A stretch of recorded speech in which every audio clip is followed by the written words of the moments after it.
Where I've actually come from is a little bit different. My birth was actually in the manufacturing industry, so I've actually seen this environment before. This evolution that we're currently going through, I actually come from the automotive industry, manufacturing portion of it, so everything gets recycled as we go, and what's old is new again. And I think that I'm quite excited about what's going to happen in this industry, not only for the fact of the work that the AMCA are doing with the BIM environment, but also what contractors are doing right up through to the consultants and the supply chain, and how they're actually adding value to people downstream, which is a great benefit in productivity. And the only way that we're going to be prosperous in this environment is that we become more effective, more efficient, and more productive in what we do. So everyone's had a coffee and a biscuit, so the juices should be flowing. So I've got a little bit of a mind game. It's not brain surgery, it's not as messy. I just want to see if people can get what's going on the screen. It's about information. And what happens is the information leads to knowledge, and I'll show you how that process actually works. So typically on a project, we'll get a bit of information. At the moment, it's just 2 letters. And we're trying to make, in our own minds right now, we're trying to decide, well, what is GC and how does it apply and where does it actually sit in the information path that we're trying to follow. So then we try and find a little bit more. Birds. What's going on there? Birds. How does that relate to CG? Okay, so CG stands for cricket ground and birds. Is anyone sort of drawing any parallels yet? No? So, like in the industry, a little bit more information, but we're probably not quite there yet. Is anyone starting to see a picture yet? Melbourne Cricket Ground. Okay, so now we know the full picture of what the original information was about. And there we go. That was actually the message I was putting across. So, apart from some boos and hisses and cookies getting thrown at me, that was the message. So as you can see, there's actually a path that we follow when we're trying to get from information to knowledge. And knowledge is really where we're trying to end up. So information has to have relevance. So we just discovered that CG doesn't really mean anything, but it has to have context. So it needs to be surrounded by the right information. And then that actually provides a purpose. What are we actually going to do with it? So we start thinking about that as well. And therefore that leads us to knowledge. So don't just think about information as we just collect. We need to get the right information to build the right picture. So where do we start? You know, this world is, every day it grows in the amount of information. We heard yesterday about the doubling of information available to us. So we need to, on projects, start with a data management specification. This actually sets some rules around what we need to gain and deliver on projects. So we need to, as in the last presentation, we actually have responsibility matrices. So we actually break it down so it's not so much a written word and it's 2 inches thick and we've got to decipher it. Break it out into a table, responsibilities and roles. Naming conventions, very important when we have a database system. AHU 1.1 does not mean the same as AHU 1-1 in a technology environment. So we have interoperability, and that's a large problem, and the FM guys will actually say that's probably one of the biggest issues. They can't actually take the data, so therefore it's wasted. The effort's been wasted. The data location, is it local? Is it in the cloud? We have to really come up with how that's going to be managed. And as our data grows with the systems that we produce, that becomes more and more important, especially with our infrastructure. Revision control, nothing worse than being on site and working to old data. It's frustrating to say the least. And then we have our LOD deliverables. So as was mentioned yesterday, we actually have LODs, 100 all the way up. But what happens is that there's not a requirement to actually have a line in the sand to say they all must be at 300 and 400. There will be some shifts in that, but detail what's actually required and when to actually make it beneficial to everyone. So what we need to do, and this is a mantra of mine, it has been for a long time, we need to start with the end in mind. So I know the FM guys will be doing cartwheels, but this here is really the truth behind the message. If we start with the end in mind, we can actually build appropriate systems and appropriate channels of communication back up into the start of the process. So what happens when we wing it? And mind you, winging it is not a strategy. So we start changing out, we lose our responsibility matrix, and what happens is that it's just assumed to work by others. It's like, well, he's doing it, and that's not the case. And that information there degrades the actual quality of our data management system. We keep losing information, and it keeps degrading. So we actually have iterations of the same system. That's where our naming conventions disappear. So then what we have is our data, it disappears, and then we actually have multiple copies on multiple sources and multiple locations, and then that's when the confusion starts to set in. As you can see, a data goes missing. That happens, from my commissioning background, that happened more often than not, and you keep redoing data. Then data revisions, working with old data. LOD deliverables turn into scope gaps. Now the issue obviously with scope gaps is that someone's got to pay for it. And from a client's perspective, I dare say that's not a happy place to be. And it's also frustrating for contractors because they were working along a particular path and they've got to go backwards and start again. So it can actually be an issue. That actually turns us into incoherent data sets, which results in systems of old. It's not where we want to be.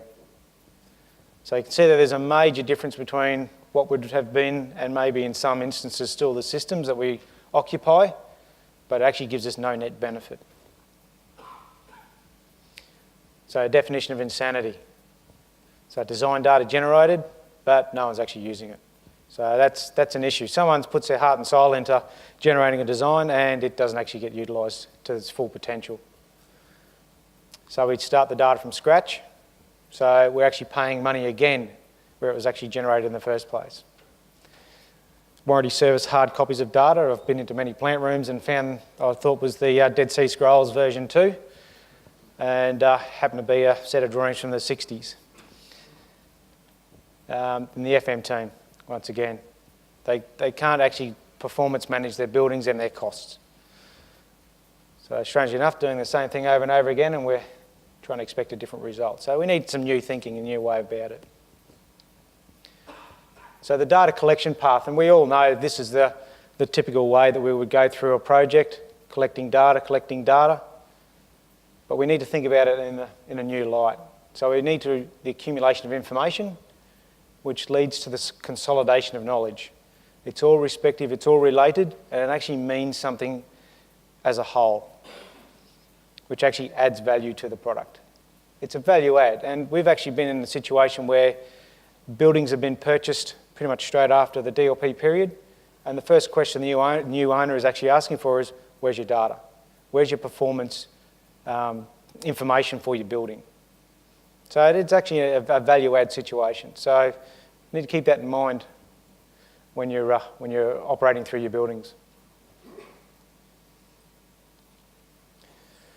This is the data in detail. So I use this slide for many clients and so on, and it just shows you that what we need to do in our goal, which actually sits here on the database side, is that the database needs to grow as we take each step through the project. And as we can see, it comes off the end, we've actually got our building tuning and retro commissioning, and that's also facilities management as well. The building alterations becomes a whole lot easier. So what that allows us to do is to make the right decisions with the right information, and it's not, as has already been mentioned, you're not paying for it twice. Someone's already paid for it, already gone through the hard yards of generating these things, and they have not actually seen the benefit of it. So as an industry, it's definitely a direction that we need to take. So data platforms. Obviously we've got our Autodesk, and I'd probably get shot if I didn't mention Autodesk. So we utilise Revit, and at A. Smiths, obviously, we've got our fabrication suite of packages that we utilise. And then when it comes to coordination, we utilise Navisworks and its clash detection potential. One of the better platforms out there for that, communicating and working in that environment. But also what we have is third-party software, and this shouldn't be dismissed as well as for the data management side of things. On the Sunshine Coast University Hospital, we're utilising Zootech, which has been brought on board by Lend-Lease. And it's quite an easy system, and what it actually provides is the ability for anyone to jump on the system. They don't have to know how to drive Revit or any of those systems above. And that actually allows you to involve more people into the process to actually get the right data by the right people at the right time, as was actually said this morning by Dennis. So that's the best way to actually add data value into a project. And obviously Aconex we've worked with a few times as well. So that's, from our path, not a bad sort of mix of software and skills. So all that's nice, but actually how does that enable us to deliver a building? Shared parameters. Now we've spoken about shared parameters a fair bit and about the information that's actually contained and how it's quite relevant, but if we saw this from a consultant's perspective, we'd be probably a little bit worried that it's generic fans sort of sitting in here, but this is actually what we've finished up within our own model. And you can see it's layer upon layer of services and ductwork, and not much space in between. So it's a very, very tight plant room. Modelled with other services, you can see how it can actually come to quite a nice looking project. But without the information that actually sits within these components, you'd have to spend a lot of time generating each and every single one of them. So there's a lot of advantage that can be leveraged out of the information that is actually shared. So there we go, there's the fan, an actual fan shared parameter.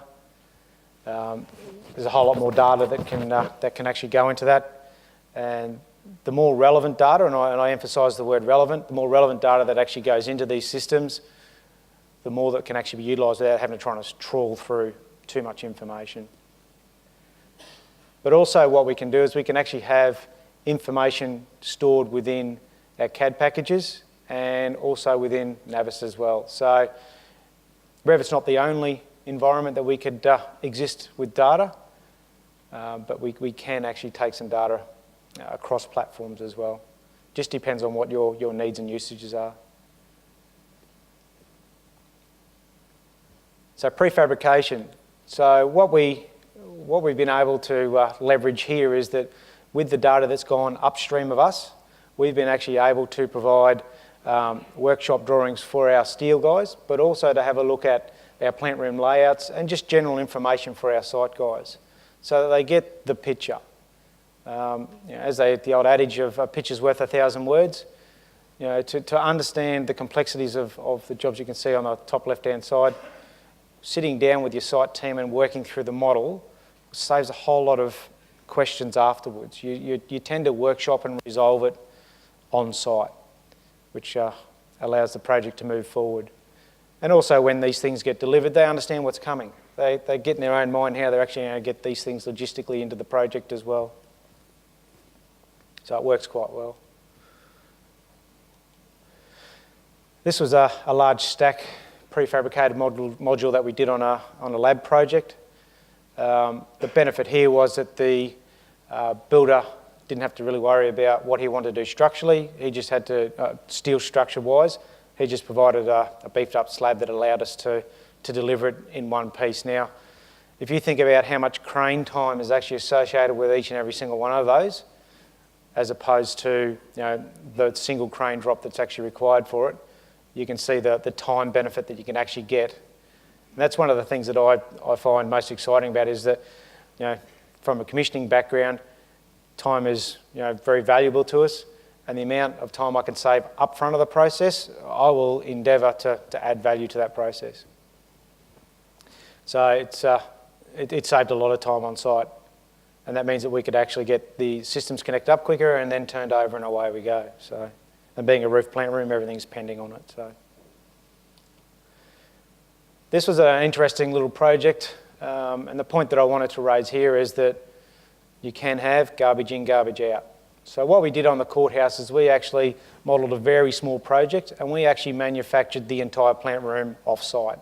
So we made up little cold room plant rooms, and what we did is we had our traditional installation manufacturing in one plant room, and then in the mirror plant room we actually did prefab pipe assemblies, air handling units and so on. And what we wanted to do is we wanted to try and get information from our site guys to see if the model was actually the right way of actually doing business. And there were some benefits to be gained, and we made the changes.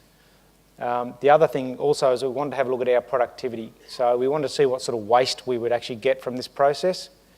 And it was as simple as having a look at what the prefab guy had from waste and how much waste the guy doing it the traditional method.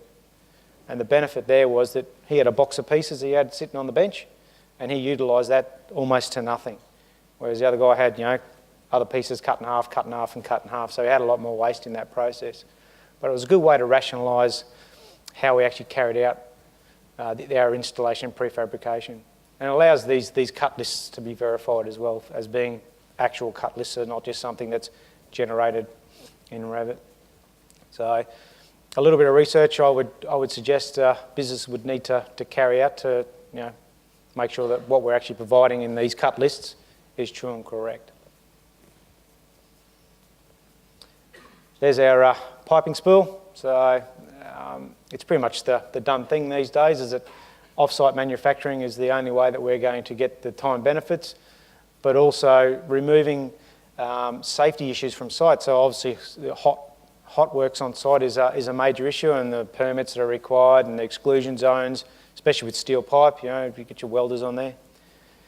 So what we do is we get these made off-site, and they become shipped, or they come shipped to site in a Meccano set type format. And we sort of end up with something like that. So what happens is that we've got a whole bunch of heat exchangers. Whoops, sorry. Got a whole bunch of heat exchangers, and trying to do all of this on site would just be a nightmare.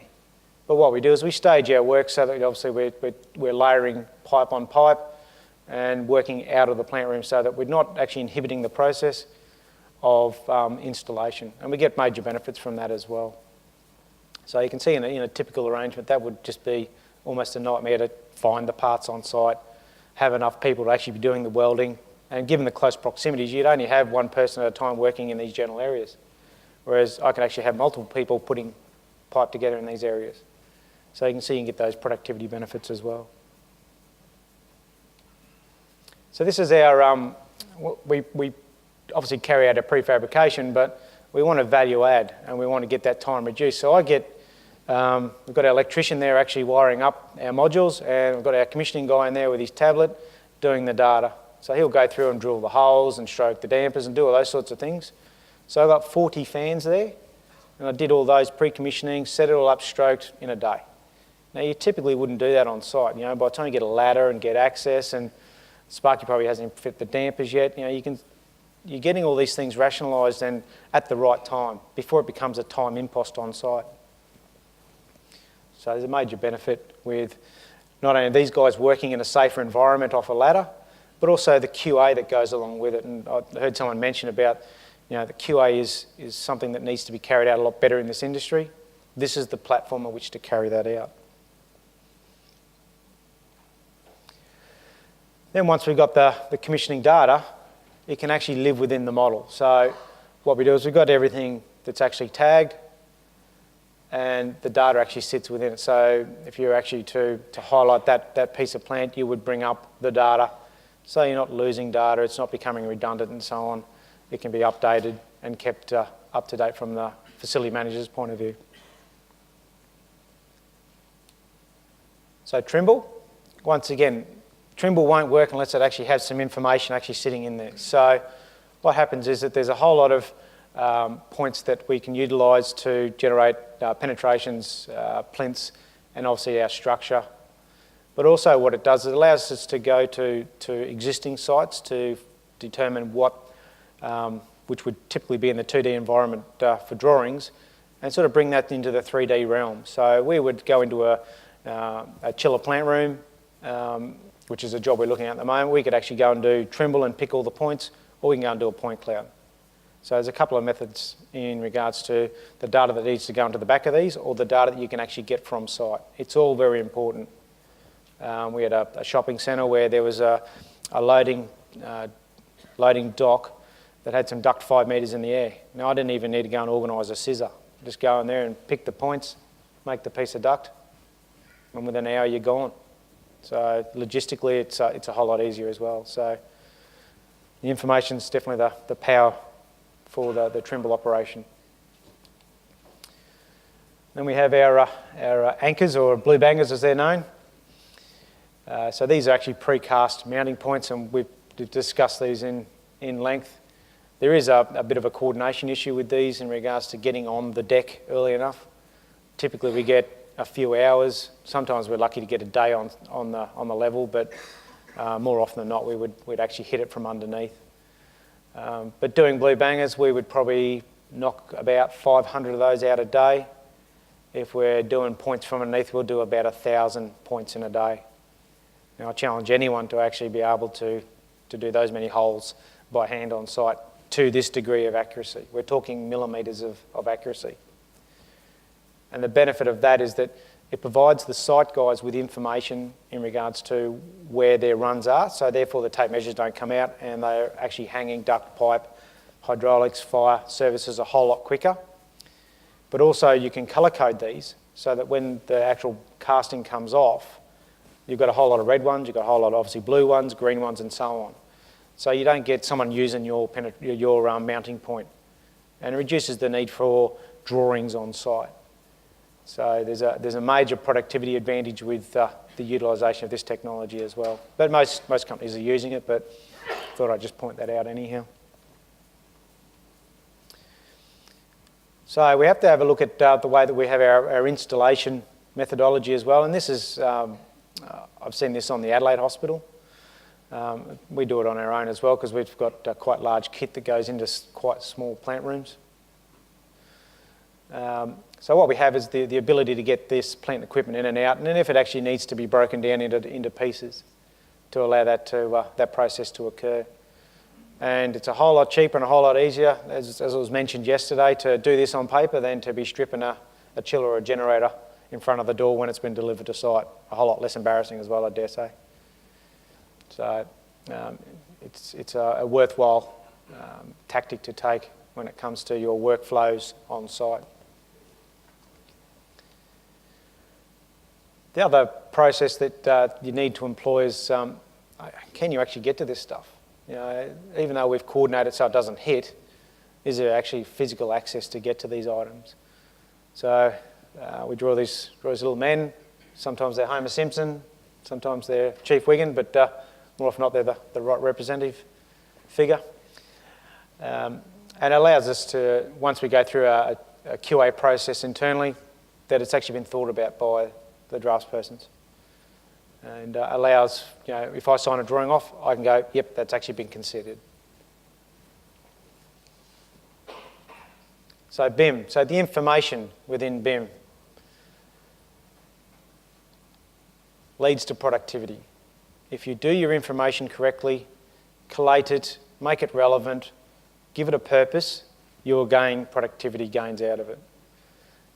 We've facilitated a tablet system within our commissioning department. Our productivity gains have been in the order of 25% within that department, which is a ginormous advantage. So if you look through your delivery chains, you will find the way that BIM can actually provide those sorts of savings to you. Need to be able to get the best out of your project schedule. The information will actually be able to provide a way forward if the information is done correctly. And it gives you a return on investment. And that's not just the client, it's all the key stakeholders within the process. That you'd actually be able to leverage the process that's occurred ahead of you. And that's what's important. So when you generate something, you need to ask yourself, who's going to use it and how is it going to benefit them? So architect to consultant, consultant to contractors and so on. And then from a contractor's perspective, I do think about the FM. area of the industry.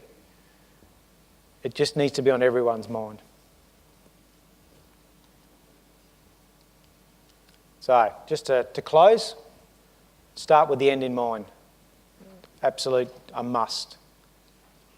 Data management plan. It can form a part of the BIM implementation or execution plan, but it needs to be a part of the contractual documentation so that everyone knows what's expected and what they're actually going to get as well. That's probably more important, what they're going to do, what they're going to receive, so that they know what they're going to work with. And then true collaboration. All of that will provide true collaboration. So that's my presentation, short and sweet. Hopefully you've got something out of it. Thank you.